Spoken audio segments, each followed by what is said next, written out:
Hey everyone, and welcome straight into today's explainer. We've got something really special lined up. We're going to be deconstructing a truly beautiful text, a poem titled, "I Will Always Choose Us." Think of this as mapping out the literal anatomy of devotion. We're going to dive deep into the specific language, the structure, and the underlying emotional mechanics that the author uses to define what it genuinely means to commit to someone else. Seriously, it's a total masterclass in emotional clarity, so let's just get right into it. From the first moment, somehow I knew every beat of my heart belongs to you. Wow, just let that sink in for a quick second. Right out of the gate, this establishes the entire foundation for what's to come. Notice how the author isn't making some calculated, logical deduction here. They are introducing this idea of an incredibly intuitive, undeniable connection. That phrase, "somehow I knew," it completely bypasses the brain, right? It strips away the need for hard evidence and goes straight for a visceral, physiological response, every beat of my heart. It is such a bold, captivating opening that instantly pulls us into the depth of the speaker's reality. All right, moving into our first core theme, a whisper of truth, the intuitive beginning. Looking at love in its absolute earliest, most delicate stages, the author does something really interesting. They frame deep devotion not as this giant, loud declaration with fireworks going off, but instead as a simple message in a whispered poem. I mean, how brilliant is that? It perfectly illustrates the nature of a genuine connection. It's just a quiet, steady truth.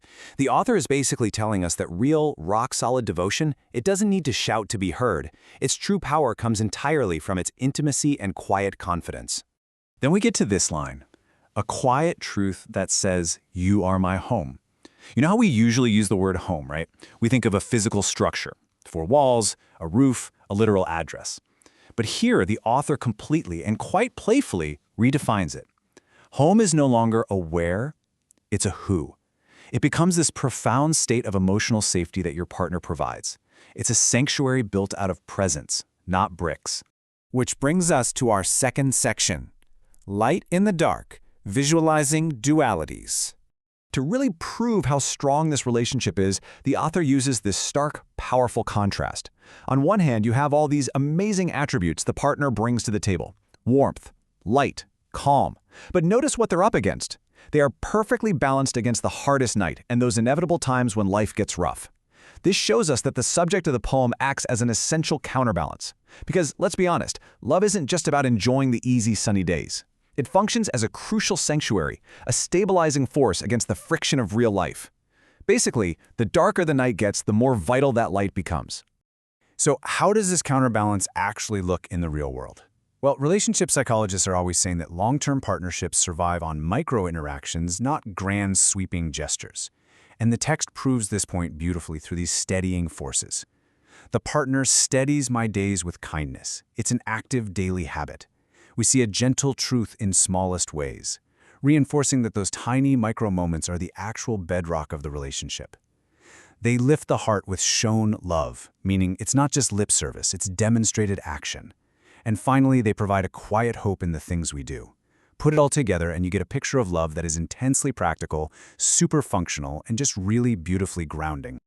Up next is Section 3, the element of time, mapping out enduring love. The author makes a hugely compelling case here that true devotion isn't just some initial spark that fades out, it's a compounding force. If you actually extract the chronological references from the text, you get this incredibly clear timeline. It starts at point 1, that very first moment of realization. Then it zooms into point 2, focusing on the microscopic scale of every day. After that, it zooms way out to point 3, the macroscopic view of every year, noting how the love just keeps growing. And finally, it rockets forward to point 4, my future. So this isn't static at all. It's a living, breathing journey that honors the past, anchors the present, and totally secures the future. To really drive this forward momentum home, the poet writes, "With every sunrise, with every dawn, I find one more reason our love stays strong." Notice those cyclical, daily markers? The sunrise and the dawn aren't just in there to paint a pretty picture. They represent continuous, reliable renewal. The bond getting stronger isn't an accident. Literally, with every single rotation of the Earth, the speaker is actively finding another reason to reinforce their connection. It's a deliberate, daily practice of gratitude. And that leads us perfectly into our fourth and final section, the conscious choice and the ultimate vow. We've explored the intuition, the comfort, and the compounding passage of time. Now the whole thing gets reframed. The repetition in the poem transforms into an active, conscious decision. As we near the end, there's this amazing, rapid crescendo of affirmations. They act like building blocks. First we get, "You are the warmth."